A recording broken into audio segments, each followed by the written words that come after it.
We're now going to go through some of the major principles you'll need to apply when prescribing and instructing resistance training programs. Progressive overload. Application of stimulus greater than to which the organism is accustomed. As your client progresses through their program, they need to attempt to increase their workload to put an increased stress on their body, which will result in adaptation. This can be done through increased weight, repetitions, sets, or for cardio training and increased intensity or duration. If we look at weight training as an example, a client is completing bench press on a set rep range of 3 sets of 8 to 12 reps. In their previous workout, they completed first set 11 reps at 60 kilograms, second set 11 reps of 60 kilograms, and third set 10 reps of 60 kilograms.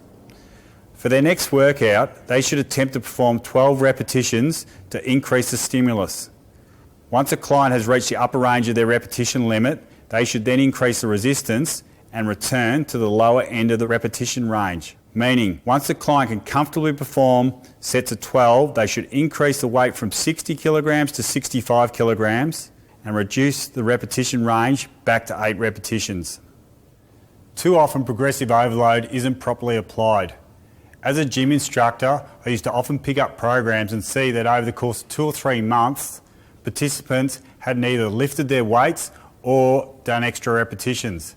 This means that they're not putting the appropriate level of stress on their muscles and they won't get the adaptation or change they're looking for. This is a really important principle to educate your clients on.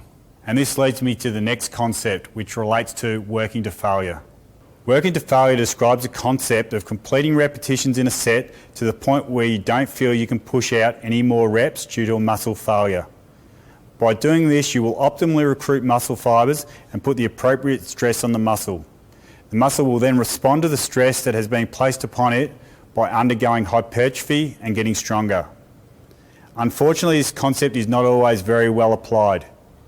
If we watch Renee performing a leg press, she is now getting close to finishing her set, 10 repetitions. Now Renee has completed her set, but she was really capable of pushing out another 3 repetitions if she had have worked harder. This means she has not put the desired amount of stress on the muscle and the muscle will not optimally adapt. Now we will look at Renee applying the concept of working to failure properly. Renee needs to feel that the last repetition she performs in the set is the last one that she can do. Some considerations when working to failure. Working to failure is one of the most important principles for your client to understand and apply for results. Technique and posture cannot be sacrificed in the attempt to work to failure. Some exercises require a spotter to work to failure. If a spotter is not present, you may need to go to pre-failure. An example of this would be a squat. You don't want to be in a situation where you think you can get out another repetition and find out at the bottom of the squat that you cannot without a spotter. In this situation, you may wish to go 1 repetition short of failure.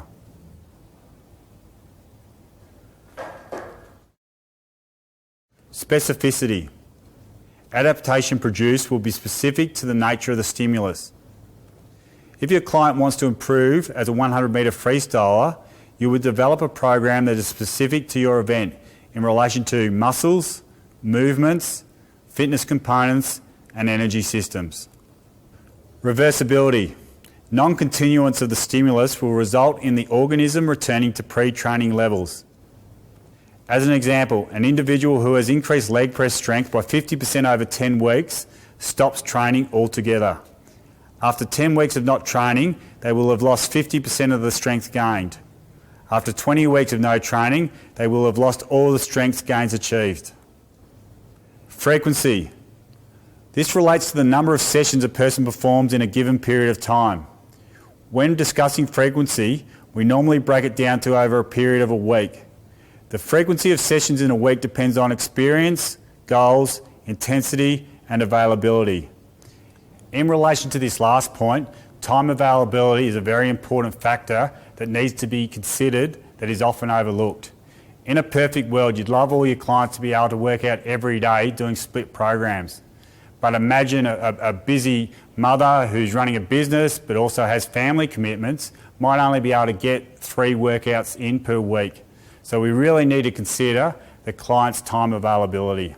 So when developing a frequency plan, the two major factors that needs to be considered are: 1, ensure there is sufficient recovery between workouts, and 2, ensure that it is realistic in relation to time availability. Intensity. This refers to the workload or effort expended during a workout. When discussing cardiovascular training, we use intensity measures such as RPE, percentage max heart rate, and the torque test. With resistance training, percentage 1 RM is normally used to describe intensity. So 80% of 1 RM would be a higher intensity than 70% of 1 RM. Recovery. Rest and recuperation following a training stimulus. This includes recovery between sets and recovery between workouts. We'll first talk about recovery between sets. It's important you give yourself enough recovery time between sets to allow appropriate recovery while staying comfortable and achieving the results you want to achieve. We recommend that your clients of a beginner to intermediate level take 60 to 90 seconds recovery between sets.